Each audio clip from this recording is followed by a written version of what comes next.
Pronto, turma. Chegamos aí ao nosso último quadro, né? Vou falar agora sobre domínio específico de uma função. Lembrando a vocês que o domínio é os valores de x, né? Os valores que o x pode assumir. Então vamos ver aqui alguns casos, né, particulares, para a gente encontrar o domínio de uma função de uma maneira bem simples. Mas primeiro a gente tem que entender como é que funciona as estruturas algébricas, tá certo? Vou falar rapidamente aqui o conceito de o que é uma estrutura algébrica inteira, o que é uma fracionária, o que é racional e quando ela é irracional. Bora ver cada um dos casos, tá bom?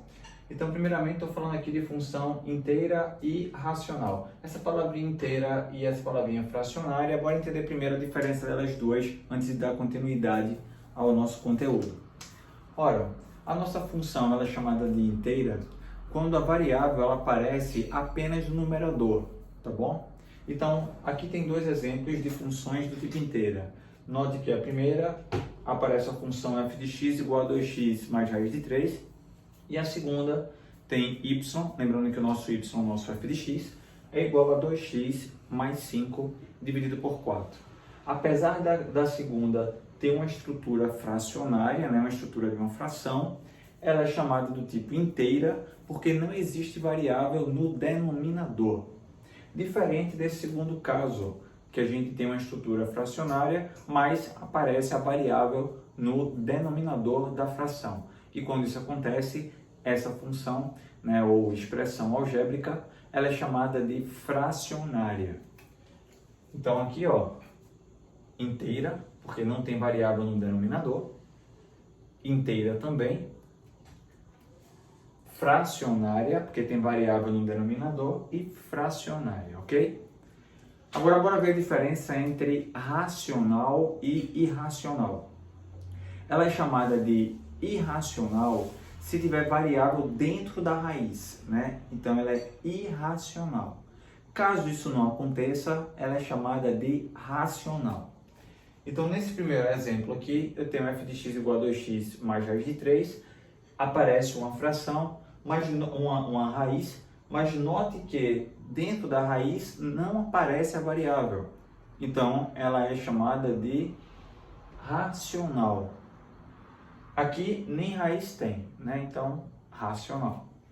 Aqui aparece uma raiz, e tem variável dentro da raiz, então ela é irracional, assim como essa daqui, ela é irracional, irracional e irracional. Tudo bem? Entenderam a diferença entre um e outro? Sabendo essas diferenças básicas, bora ver os casos de domínio específico de uma função. A função, quando ela for inteira e ela for racional, não existe restrição alguma para o valor do x. Significa dizer que x pode assumir qualquer valor. Ele pode ser positivo, pode ser negativo, ele pode ser nulo, que ele não causa problema na estrutura da nossa função. Então, dizemos que a função ela tem um domínio todos os números reais. Agora, bora ver o segundo caso, fracionária e racional. Note que tem variável no denominador. Sempre que a variável aparece no denominador, a gente tem que tomar uma precaução, que o denominador ele terá que ser diferente de zero. E ele assumindo o valor diferente de zero, eu tenho aqui a expressão x mais 2 diferente de zero. Com isso, chegamos à conclusão que o x tem que ser diferente de menos 2.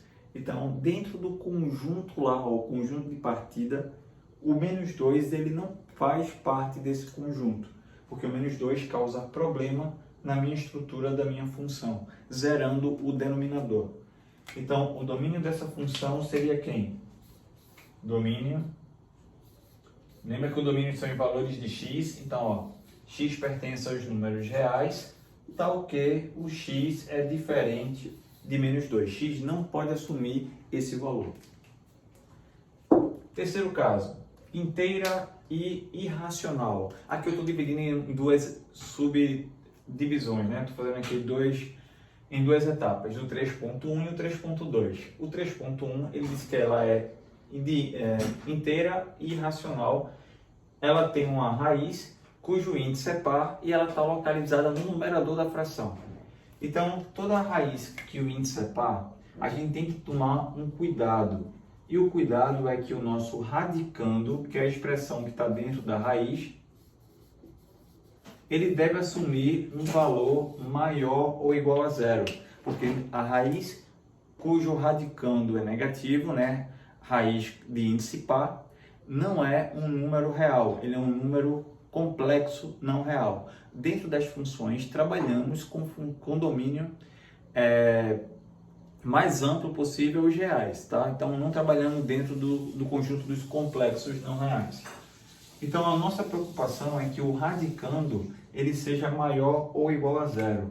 Sendo assim, a expressão 3x menos 6 maior ou igual a zero.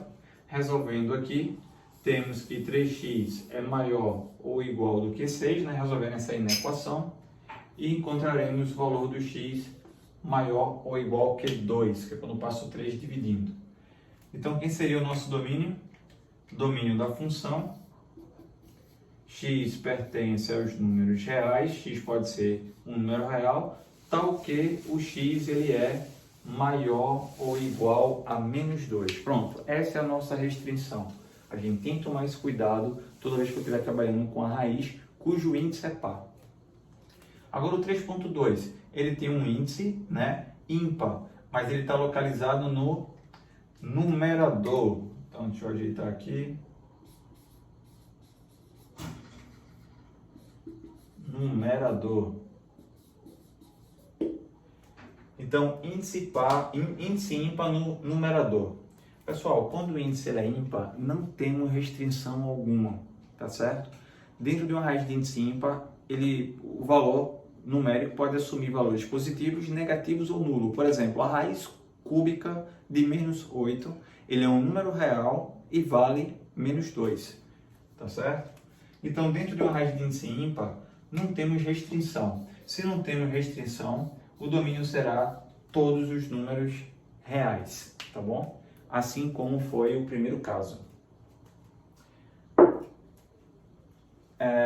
Tipo 4, né? Quando a minha função ela for fracionária e irracional, ou seja, tem variável no denominador e ela está sobre uma raiz, tá? Nesse caso, eu estou pegando uma raiz de índice par no denominador, uma raiz quarta, poderia ser raiz sexta, raiz oitava, tá bom? Índice par. Vimos que quando a raiz ela tem um índice par, dentro da raiz, né, ele tem que assumir um valor maior ou igual a zero. Porém, essa raiz agora ela está localizada no denominador da fração. E o denominador da fração, vimos que ele não pode assumir o valor zero. Então, nesse caso, ele vai perder o sinal da desigualdade. O nosso radicando, ele só poderá assumir valores positivos agora. Sendo assim, o x mais 3, que é o radicando, ele tem que ser maior que zero. E com isso encontramos que o valor do x tem que ser um número maior que menos 3. Domínio, x pertence aos números reais, tal que o x é maior do que menos 3. Ok? Ele perdeu o sinal da igualdade pelo fato de estar posicionado no denominador. O denominador não pode zerar, pessoal, tem que lembrar disso. E o 4.2, eu tenho aqui o índice ímpar no denominador, como aqui tem um exemplo, raiz quinta, né? Raiz de índice 5. Ora, quando a raiz ela for ímpar, vimos que não tem restrição alguma. Pela raiz, não temos problema algum. O único problema é que a raiz está posicionada no denominador. E ela estando no denominador, eu tenho que tomar cuidado com a restrição que o denominador tem. Não pode ser zero. Então, no nosso caso, é lembrar que o denominador